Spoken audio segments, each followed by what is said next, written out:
A few days after my husband, Tom, was promoted to section manager, his mother, Mary, came to celebrate. I looked at the dining table and tilted my head in wonder. I can't find the gift for the promotion I left out last night. Hey, do you know where's the package I left on the dining table last night? I asked Tom when he came back to the living room, and he flashed a mean smile. Do you mean the thing you gave me? I threw that cheap stuff out. I was taken aback. It was in the paper bag, right?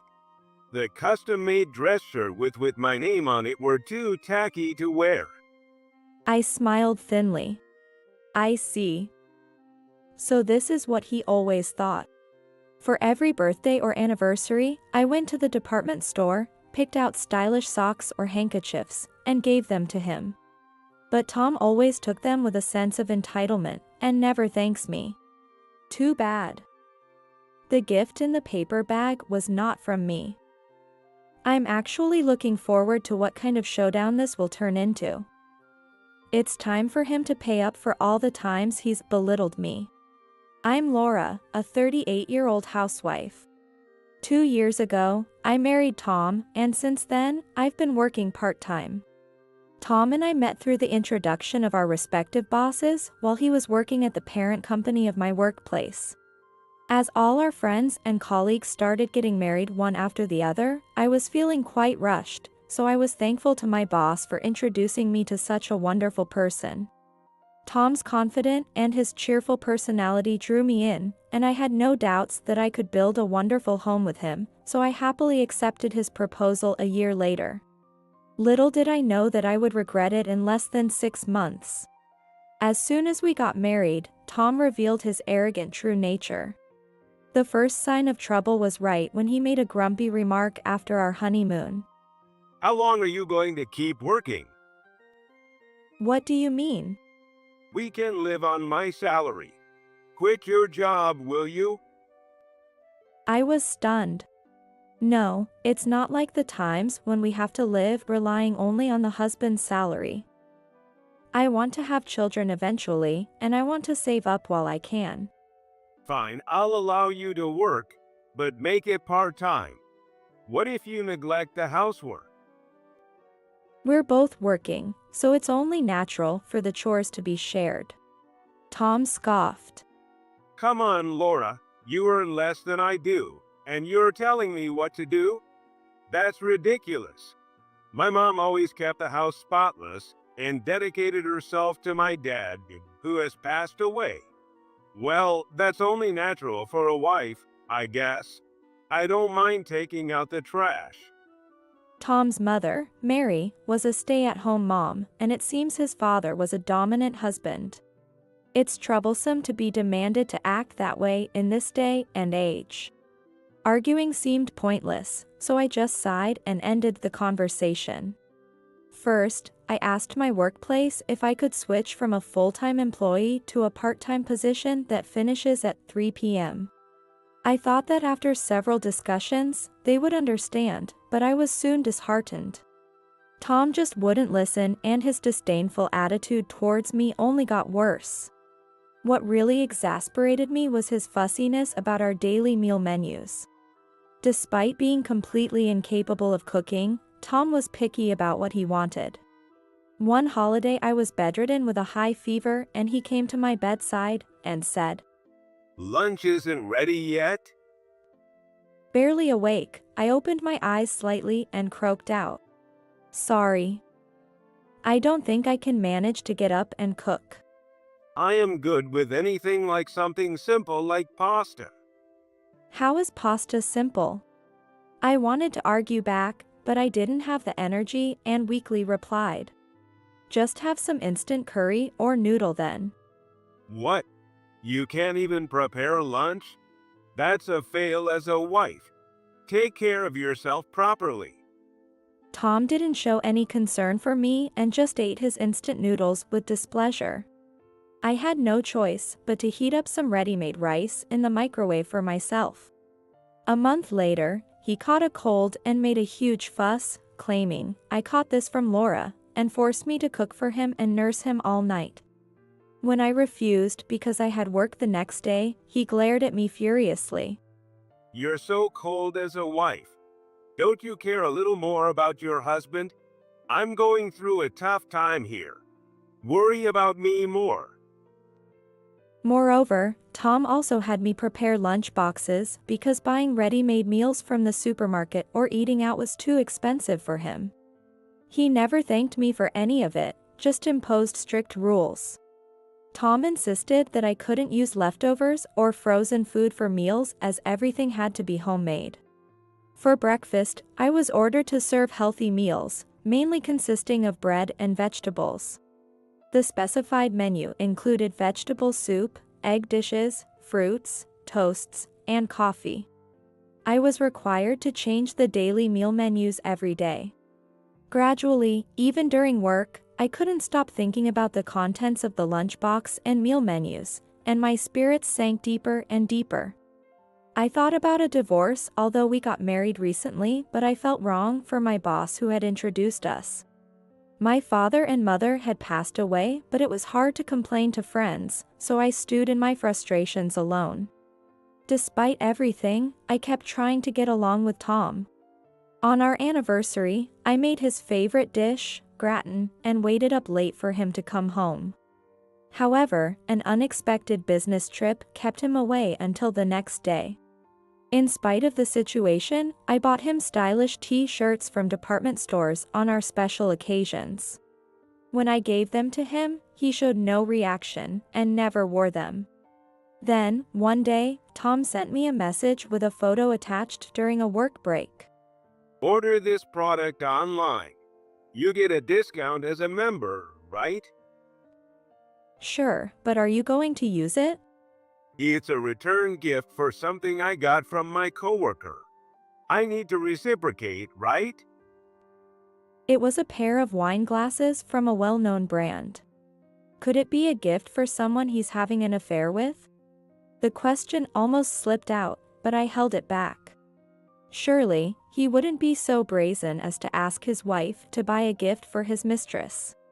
One day, Tom called me during a lunch break at work. Listen, I've been promoted to a section manager. Wow, congratulations. We should celebrate tonight. No, I'll be with my coworkers, so it's okay. Tom looks being in a good mood, and I found him somewhat endearing and smiled.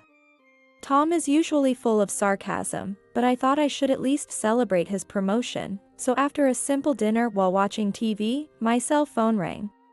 It was a message from Tom. As I checked the screen, I almost stopped breathing. I'm heading to your house now, honey.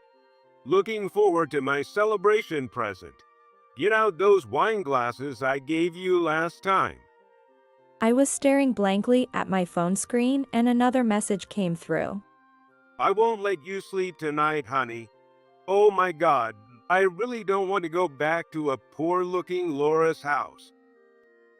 He must have sent it to the wrong person. Undoubtedly, it was evidence of him having an affair with someone. Even though I should have fallen out of love by now, tears blurred my eyes in shock. My head spun as I was filled with sorrow and intense anger. I took a deep breath to calm down and quickly took a screenshot of the messages before Tom could realize his mistake and delete them. After that, even as I watched TV, nothing registered in my mind, and I took a shower to try to clear my troubled thoughts. As I was drying my hair, Tom came home. Going to the living room, I found him sprawled on the sofa, his face red and snoring. The smell of alcohol mixed with body wash was nauseating. Holding my nose, I glanced at the high-end paper bag at the foot of the sofa. Inside was a square package tied with a ribbon and a message card that had fallen to the floor. I picked it up, put back in the bag, and saw the messages with cute handwriting on it. Tom, congratulations on your promotion. You are now a manager at such a big company. That's impressive. I'm looking forward to our weekend drive date. I smiled thinly. Tom works at a small to medium-sized company. Has Tom told his mistress about where he works at? And to think he just got promoted to a section manager and he's lying about being a manager. He's always trying to impress. I can't believe he'd ask me as his wife to return a gift to his mistress just to save a few bucks on shipping. I glared at Tom's sleeping face, drooling sloppily with anger. On a holiday that was a week after Tom's promotion announcement. Tom and I both had the day off, so we planned to sleep in late, but I ended up waking up earlier than usual. When I woke up to use the bathroom and felt someone's presence downstairs, I went down to find Tom's mother, Mary, in an apron in the kitchen. Mary, who was tying up chunks of beef and chicken, frowned when she saw me. Finally up? Sleeping in late for a housewife? Mary, it's only 5 a.m. I yawned as I watched Mary prepare the food. By the way, Mary, what brings you here today? You have a copy of Key? It's obviously for Tom's promotion celebration. I heard he has a business trip this weekend, so we postponed it to today. As Mary smiled broadly, I muttered to myself. It's not a business trip, but a weekend getaway with his mistress. And why is she cooking meat so early in the morning? Could it be she's planning to cook a feast all day? Despite my ominous feeling, I didn't ask any more questions, changed into my casual clothes, and started doing laundry. Weekends finally came and I wanted to sleep more, but it was going to be difficult to go back to bed now. After a while, the delicious smell of cooking meat wafted through the kitchen. I like roast beef and grilled chicken too, but I certainly wasn't in the mood to eat them first thing in the morning. As Mary hummed and made a salad next to the sink full of dishes, I started preparing breakfast. Tom has not showed no signs of waking up and I was getting impatient with it, but Mary asked me. Laura, what time does Tom usually get up? He sleeps in until about 10 a.m. on his days off. He must be tired from working every day. Well, that's fine. The party is tonight anyway. By the way, Laura, are you working today? I have the day off today too. Well, is that so? Mary looked over at me with apparent annoyance, finished cooking the feast without doing any dishes, and then heavily sat down on the sofa and started watching a variety show on TV. After a while, Tom finally woke up and was shocked to see his mother acting like she owned the living room. Mom, why are you here? Tom, good morning. I came for a surprise party to celebrate your promotion tonight. You are promoted to a manager at such a big company, and I can brag about it to the neighbors. Well, thanks. Tom glanced awkwardly at me and then went to the bathroom. I was amazed that he had even lied to his own parents. I looked at the dining table and tilted my head in wonder. I can't find the gift for the promotion I left out last night. Hey, do you know where's the package I left on the dining table last night? I asked Tom when he came back to the living room and he flashed a mean smile. Do you mean the thing you gave me? I threw that cheap stuff out. I was taken aback. It was in the paper bag, right? The custom-made dress shirt with my name on it were too tacky to wear. I smiled thinly. I see. So this is what he always thought. For every birthday or anniversary, I went to the department store, picked out stylish socks or handkerchiefs, and gave them to him. But Tom always took them with a sense of entitlement, and never thanks me. Too bad. The gift in the paper bag was not from me. I'm actually looking forward to what kind of showdown this will turn into. It's time for him to pay up for all the times he's belittled me. Tom looked puzzled as I grinned at his outburst. Did you see what was inside? What? That was a gift from Mary. I sent you a message last night that I would leave it on the table. Didn't you read the message? Tom's face stiffened. He hurriedly pulled out his phone, checked the messages, and his face turned pale. Mary was calmly munching on cookies on the sofa, crushing the cookie in her hand, but now she stood up slowly. I mentioned the other day that I would only bring food this year.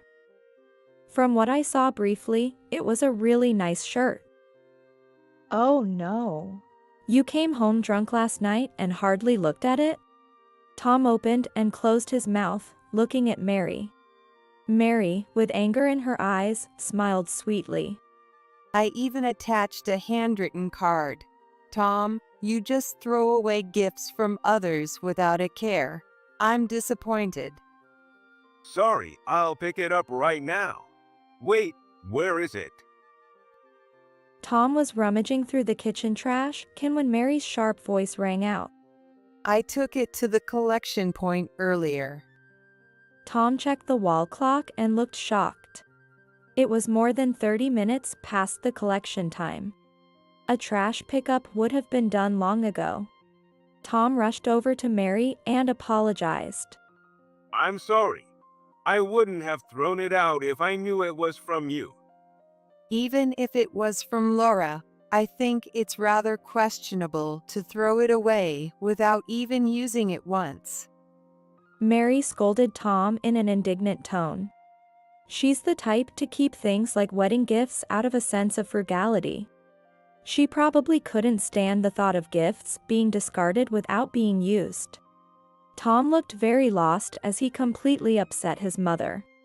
Tom and Mary are usually close, so he seemed unsure of what to do in situations like this. I couldn't pass up this opportunity. As Mary started preparing to leave with an obviously displeased expression, I spoke up loudly. Mary, it can't be helped. Tom seemed really busy last night. Actually, his overtime and business trips have increased suddenly over the past year, even though his salary has not changed. I said it sarcastically, and Tom glanced at me. It was unclear if he knew I was aware of his affair, but it seemed he was trying to keep it hidden as he forced a strained smile and made lame excuses. Yeah, that's right. It's frustrating to work for such a black company where my workload increases, but my salary stays the same. I didn't even have time to look at my phone last night. Okay. By the way, Mary, Tom sent me this message the other day. It made me cry. I showed Mary my phone. It was the message Tom had accidentally sent to me that I had saved. Mary's eyes narrowed. Tom, are you cheating on Laura? What? Tom's eyes widened in shock as Mary held out my phone to him. What the hell is this? That should be my line. You accidentally sent me those lovey-dovey messages with your affair partner, right? I saw the wine glasses. Were these the ones you had me order online? Yeah. I can't believe it. Making me as your wife buy gifts for your mistress. What kind of nerve do you have? You're disrespecting not only me but her as well. Shut up. The shipping cost was $2.50. It's fine as long as she doesn't find out.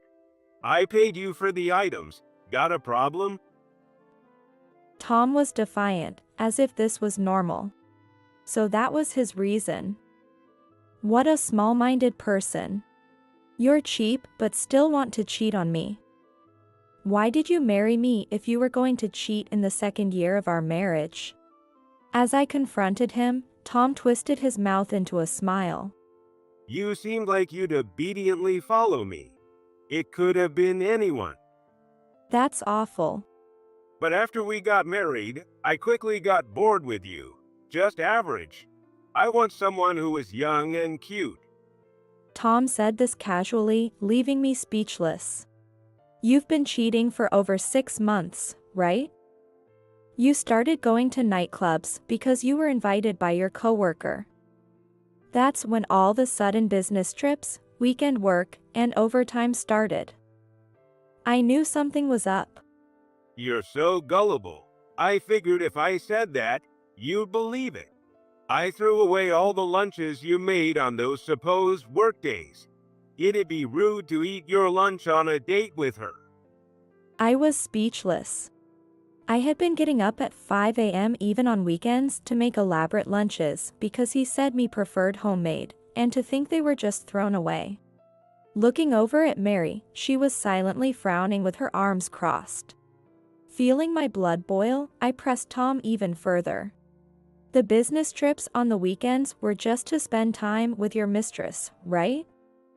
It's no use pretending. I hired a detective agency to investigate.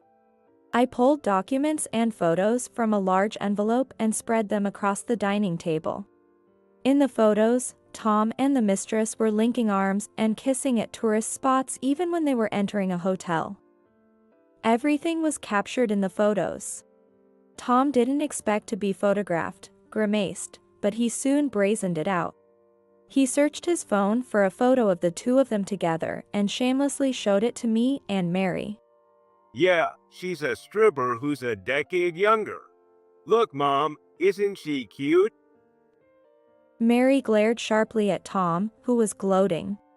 Tom, who was startled, watched as Mary knocked the phone out of his hand, his mouth gaping open. What are you doing, Mom? You broke the screen.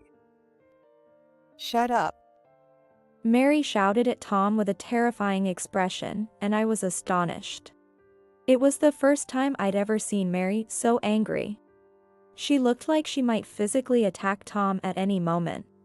Her body trembling, Mary shouted at Tom in a high-pitched voice. Tom, aren't you ashamed of having an affair with a younger woman? I believed you would never do such a thing. What? But Mom, you don't like Laura either, right? Why did you get mad at me just because I had an affair? Mary fumed. That's completely different. Have you forgotten? Your father also had an affair with a woman who he met at a nightclub and even fathered a child. It caused a huge mess. You know how much I cried. Tom covered his mouth and realized his mistake. I had heard about this from Tom before, so I thought Mary might take my side. My guess was right. Seizing the moment, I pulled out Tom's pay slips from a drawer and showed them to Mary along with the balance of his savings account. Come on, Mary. Don't scold him too much. Tom has been working hard, earning a decent salary. The moment I placed it on the table, Tom snatched it up and stuffed the pay slip into his pocket. Mary looked puzzled.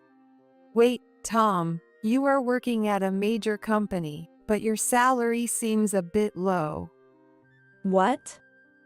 No, he works at a small to medium-sized business. Mary blinked in surprise. What's that? Never heard of that company. Wait, when did you switch jobs? Tom awkwardly shifted his gaze away from the pressing Mary and explained. I quit the company I joined right after graduation after just a month. The pay was good, but the boss was too scary. Got yelled at just for oversleeping 3 times. That's okay, right? I'm working properly. That's right, Mary. He even got promoted to a section manager. I revealed this with a smile, and Tom glared at me. Hey, don't say unnecessary stuff. Wait, weren't you a manager? Well, I'll become one eventually. Tom said that while scratching his head and laughing, which made Mary explode in anger. Enough already. She slammed her fist on the table and raised her voice.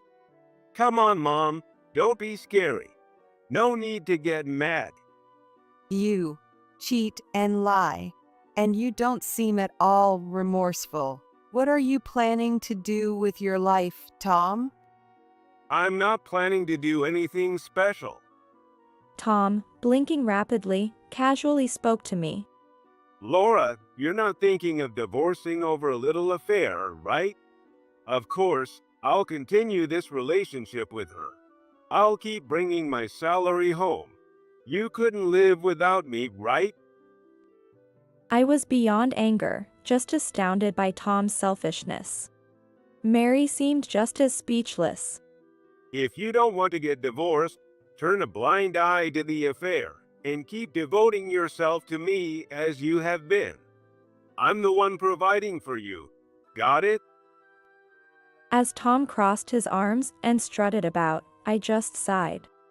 I can't live with you anymore. Let's get a divorce. What? I can manage just fine without you. I spread out my online banking screen and pay slips on the dining table, showing my own accounts. Mary peered over curiously. Well, your monthly income is higher than Tom's, isn't it?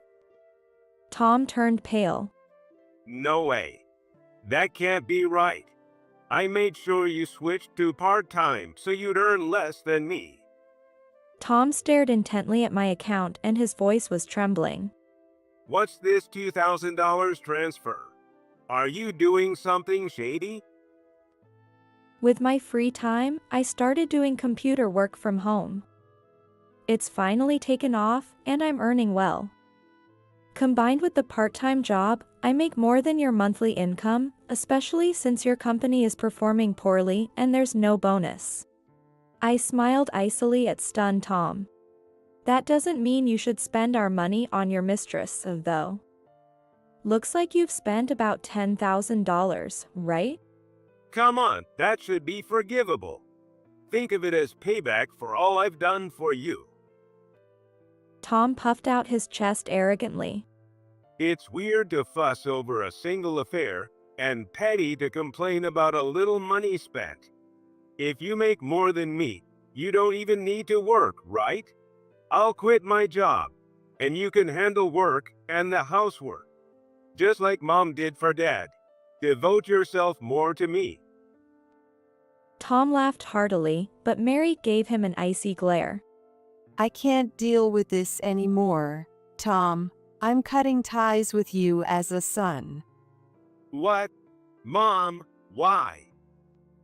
Do you think I enjoyed devoting myself to your father? I'm done with you. Whether you get a divorce or continue your affairs, do as you please. Mary quickly packed her things and walked out the front door. With a dumbfounded look, I thrust the divorce papers at Tom. Don't mock me. Why should I have to live with you when I earn more than you? Expect a call from my lawyer tomorrow about the divorce proceedings, including the settlement for your verbal abuse and infidelity. Hey, don't go deciding things on your own. My things will stay here until the movers come to pick them up. If you throw anything away, I'll sue you.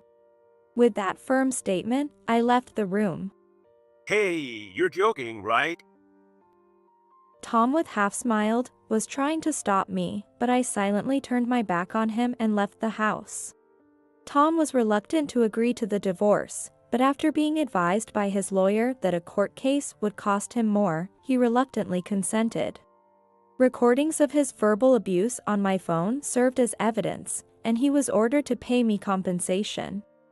Additionally, he had to reimburse over $10,000 spent from our joint savings, which apparently drained his savings. His divorce became known at his workplace because he wore his wrinkled shirts and suddenly stopped bringing lunches anymore.